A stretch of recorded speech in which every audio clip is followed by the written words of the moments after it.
Hi everyone, welcome back to Making Things with String. My name is Kate. I live in Nova Scotia, Canada, and this is my crafty YouTube channel. So thank you for being here. Been a little while since my last video, but yeah, just been plugging along with life and crafting away. And yeah, decided not to worry too much about frequency of my videos. I'll be making them when I have time and the desire. So yeah, welcome. I'm going to give a bit of an update today on my cross stitching since the last video. I'm also going to update you on my knitting. And I also am going to talk a little bit about diamond painting as well, which I have been doing quite a bit of. Before we get into the video, I want to note first of all that there will be timestamps for all of those sections. I always do that in my video in case you want to skip around or aren't particularly interested in a topic. You can skip to what you're interested in. And I also want to, before I get into my crafting progress, do a little bit of a Flosstube shout out. And this time I want to shout out Nicole from STEM X Stitch.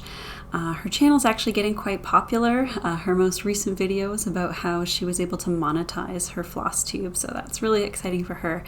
But I really like Nicole's channel. It's still relatively new, but she's a great stitcher. I feel like she's doing some unique stuff that I haven't seen a lot of before. And she is a PhD student in a STEM field. So that resonates with me because I did my PhD as well back in 2015 in psychology, which is a science. So that's part of the STEM field as well. So yeah, I just feel a lot of sort of similarities with her, and her channel is really great.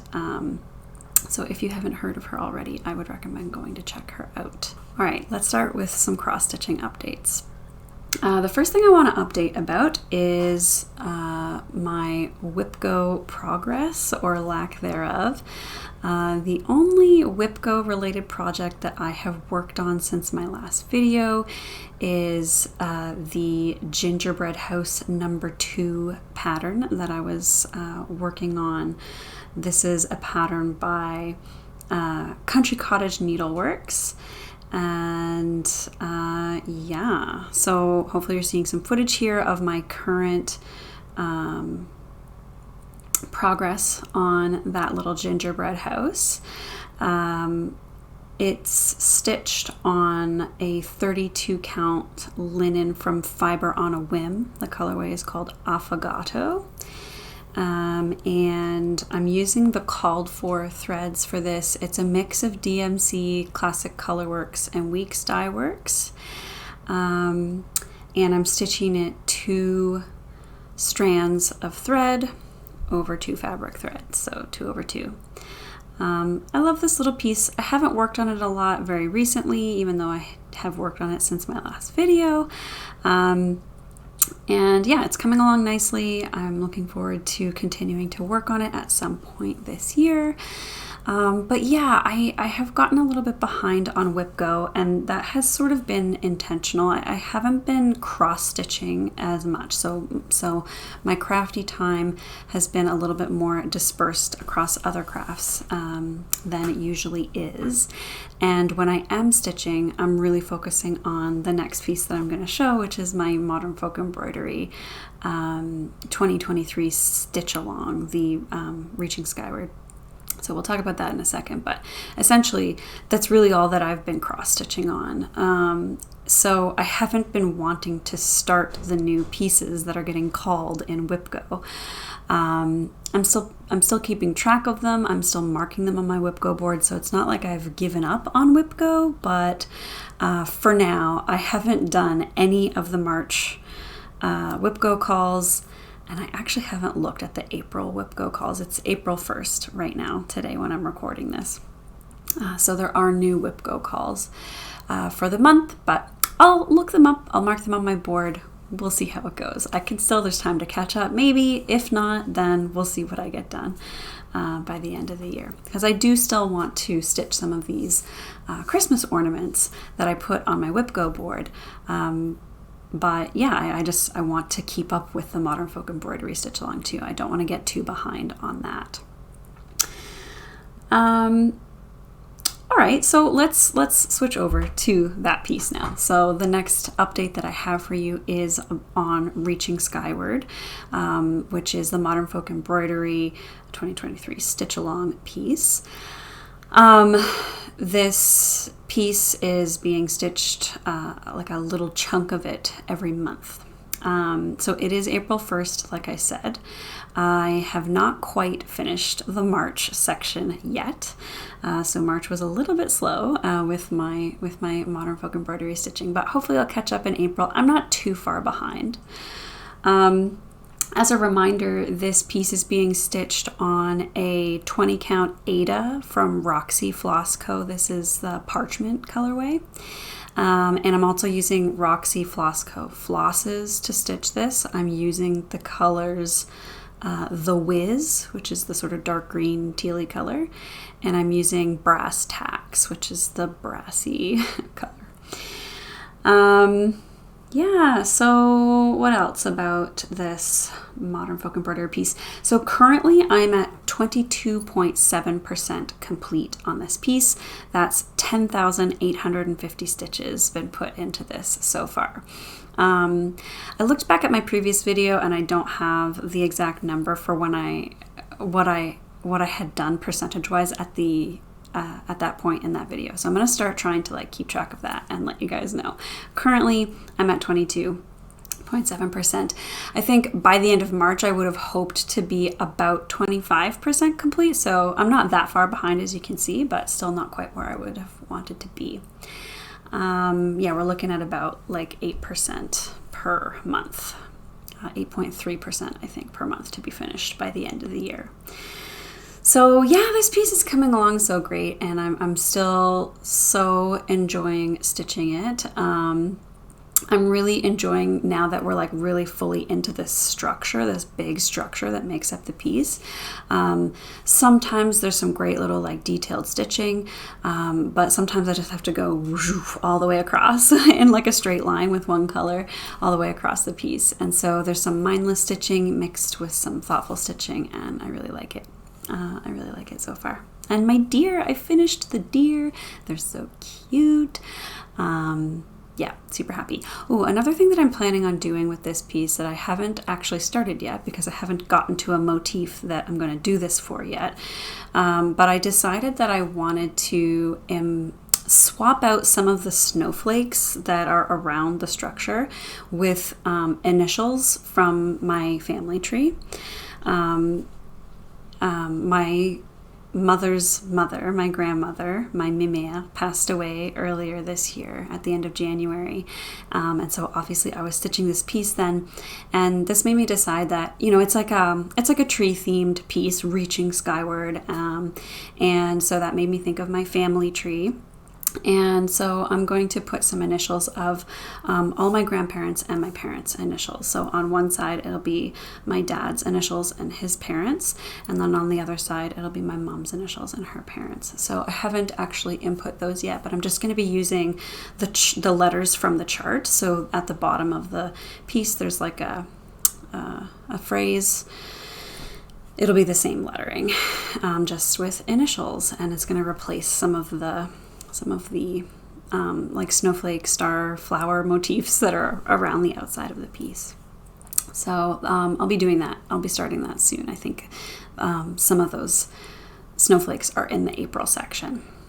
All right, so next up we're going to talk about my knitting progress since last video. I believe I asked in that video for opinions about whether I should focus on my dress that I'm knitting or whether I should do that but also start a new pair of socks, because I finished the pair of socks that I was working on last time. A couple people commented and kindly said that I should do whatever I wanted, but there were a few suggestions to start the socks, and then I just had a couple times when I was going over to a friend's place to watch a TV show, etc., like at work during meetings, I need to have a pair of socks on the go that I can just mindlessly knit. So I did decide to start a new pair of socks. So here's what we have so far.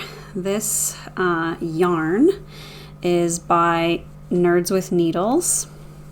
I got this yarn at Halcon this year, and it's just like some beautiful greens and yellows, and I have a little skein of a light green for contrasting toes and heels, and this is the same little sock pattern that I knit last time. So I kind of made up this sock pattern. It's mostly plain knit, but on each side of the leg there's a little section of ribbing.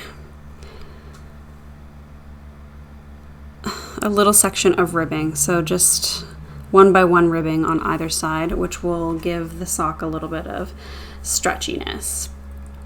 So it's just a pattern that I made up myself. It's not available anywhere.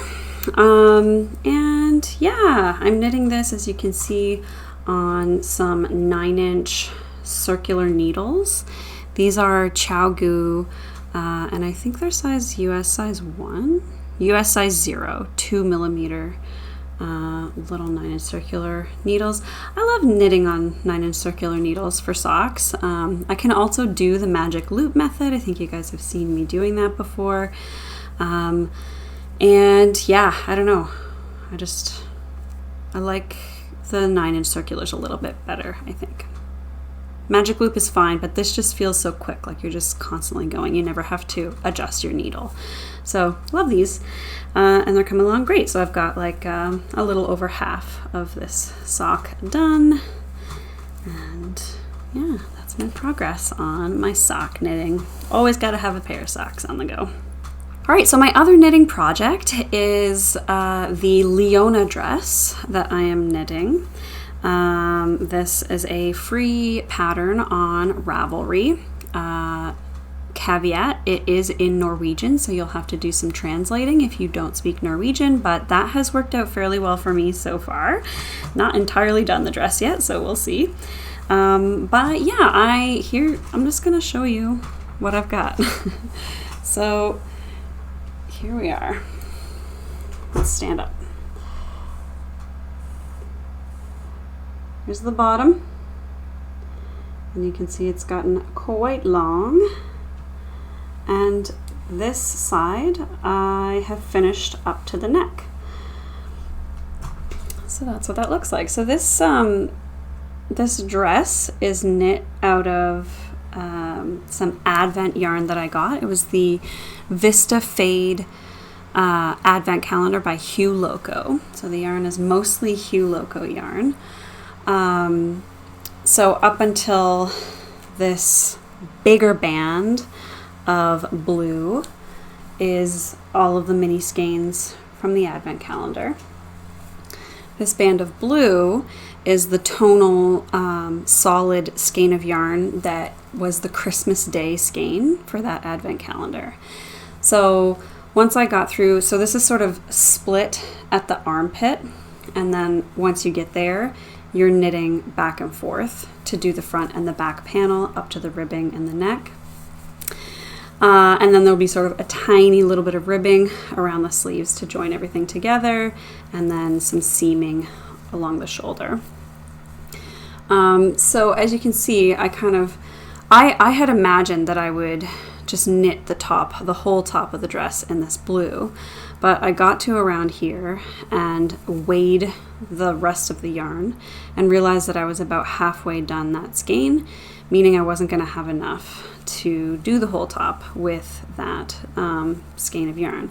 So I have added some more yarn. So I have a little like dark blue mini skein that I use to transition between this blue here and this blue that I've used to finish, which is a skein of Deep Feelings by stranded dye work. So I got a sweater's quantity of Deep Feelings, this beautiful rich navy blue color from Stranded, as well as a skein of Industrial Kingfisher from them that I'm going to knit a sweater out of. So hopefully I will have had enough of this yarn to just take a little bit of it and do the top part of this dress. So yeah, we'll see. I guess maybe that sweater will be shorter, or maybe it will have shorter sleeves than it might have otherwise had. But yeah, so the front of the dress is finished, and then on the back panel, I have just switched from the tonal blue to the first little mini skein of darker blue, and then so I'm like a couple inches away from finishing this side. So this dress is really close to being done. It's so infuriating. I wish I had finished it so that I could at least try it on for this video, but I just didn't, and that's okay. So hopefully next time this might be like a garment that I can actually wear, and I'm hoping that it will look good, because the top does look a little bit weird with this huge band of one color where the rest of the dress is like shifting. But hopefully it will look like a feature that was sort of intentional. Anyway, we'll see. It'll be my little dress, my first dress that I've ever knit. So yeah, then I thought I would mention too the needles that I'm knitting this dress with. They are a pair of Knit Picks wooden needles, part of an interchangeable set. And these are size 6 or 4 millimeter needles that I'm using. I've had this set of interchangeable needles for quite some time. And I really like knitting with them, but these ones are starting to wear a little bit. I don't know if you're going to be able to see this. Probably not. But the tip is kind of, it's just starting to wear away, and it's a little bit bumpy. So, I guess that's just something to be aware of. If you have a lot of like friction on your needles when you're knitting, that can happen over time with these needles. But like I said, I have had them for years, probably like almost 10 years, 8 to 10 years. And they're really great other than that. I like that they're wooden. Yeah, they feel good. But they are starting to wear a little bit. Yeah, that's my progress on my Leona dress. All right, so the last thing that I want to talk about is a little bit of diamond painting talk. So last time I showed you that I had started a new diamond painting. This was my second diamond painting. This piece I bought from Paint Plot Australia, and the name of the kit is Morning Dew.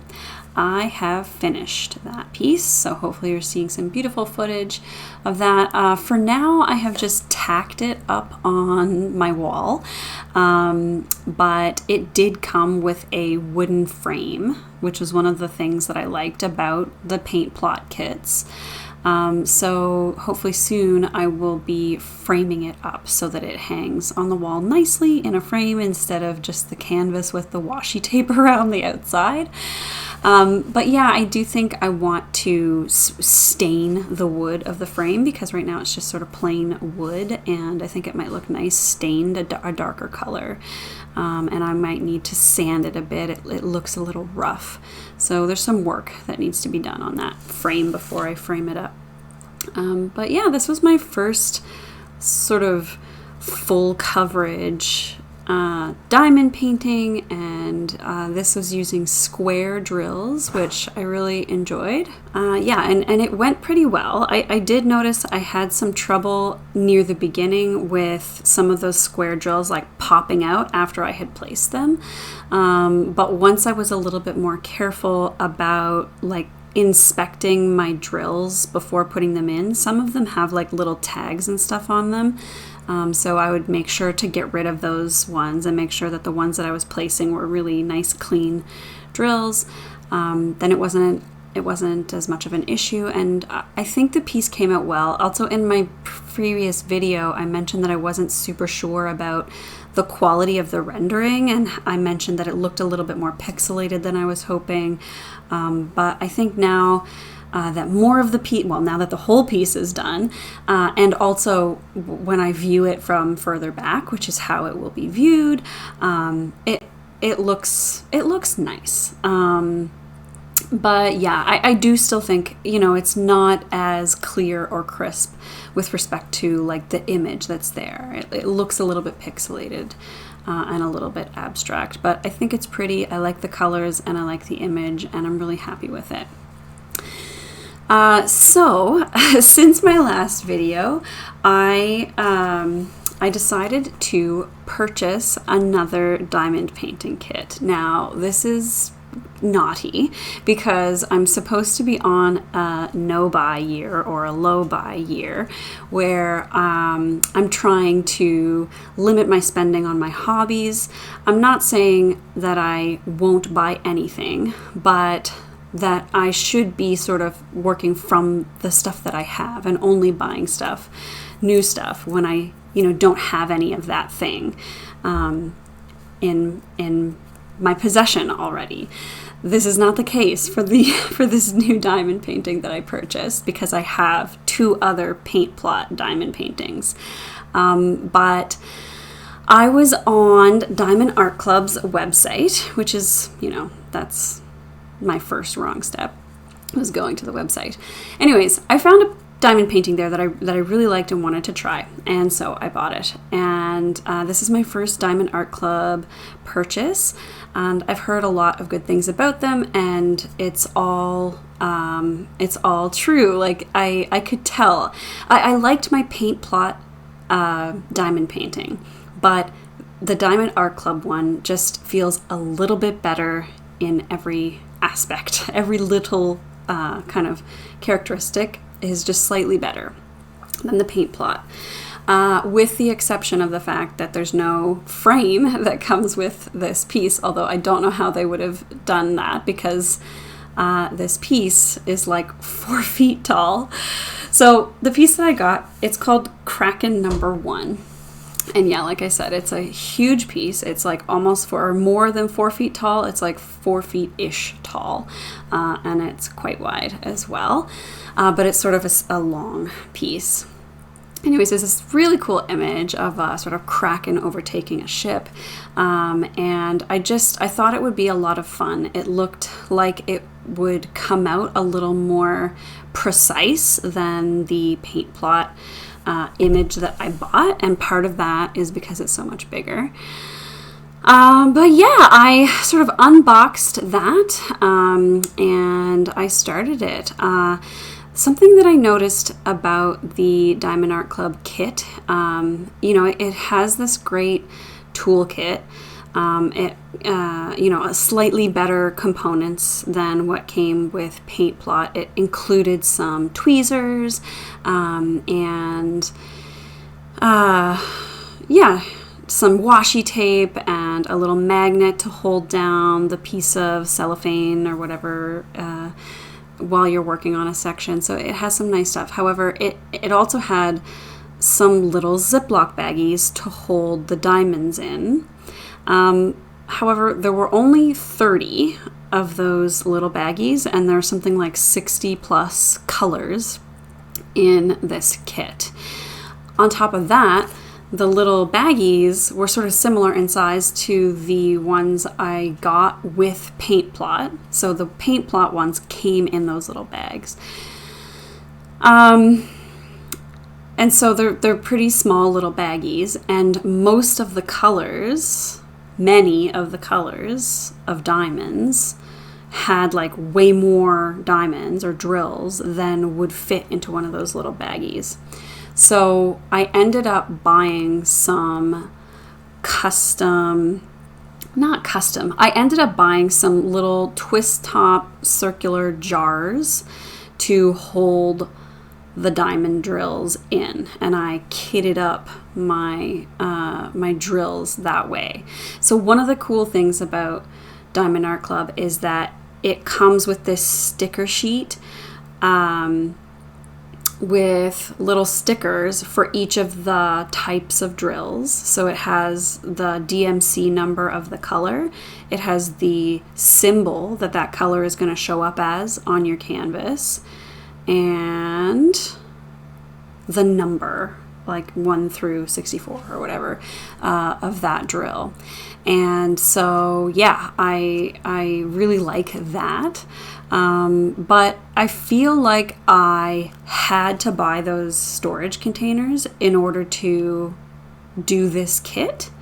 And that's sort of the one main con about this kit compared to the one I got from Paint Plot, which I didn't need to do that for because I didn't mind working from the Ziploc baggies that those drills were sent to me in. And I would have been fine with transferring to Ziploc baggies for this piece as well. Anyways, so it's not a big deal. Like everything worked out great, and I do actually like using the containers that I got. And I also know that there are some other fancy kinds of containers that you can get, storage containers for drills, for diamond painting. So it's definitely like something that exists. But yeah, I just, that's just my one sort of con for Diamond Art Club compared to this Paint Plot, other Paint Plot company. But I'm really, really enjoying working on the Diamond Art Club piece. It's really sort of dynamic. There's some sections where there's a lot of sort of darkness, like in the sky, but there's always something coming in every now and then. So there's like a tentacle reaching up, or the mast of the ship, or something like that to do.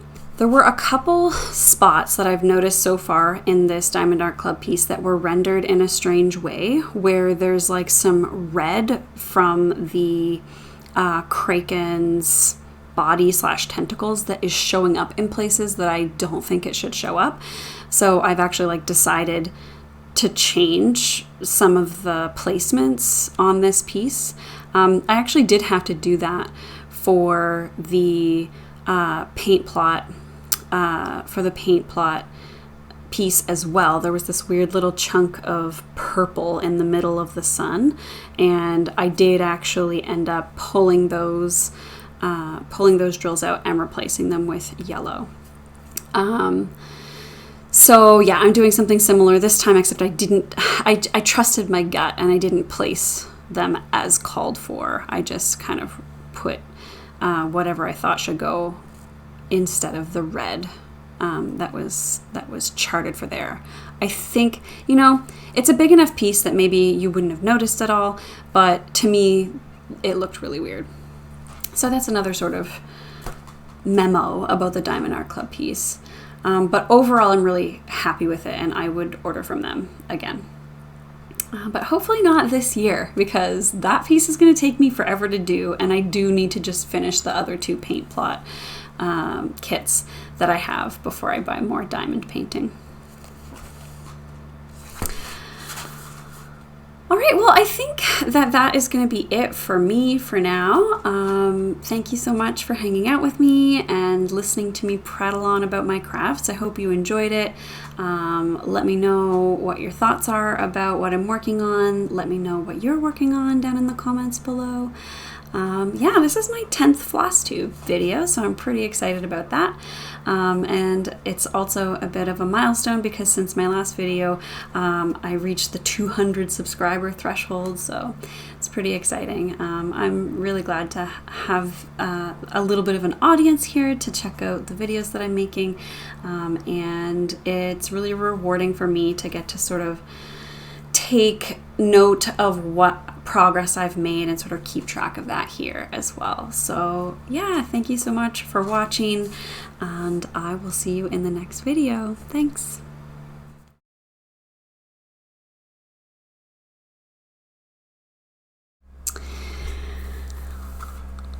All right, the next knitting project is a biggie.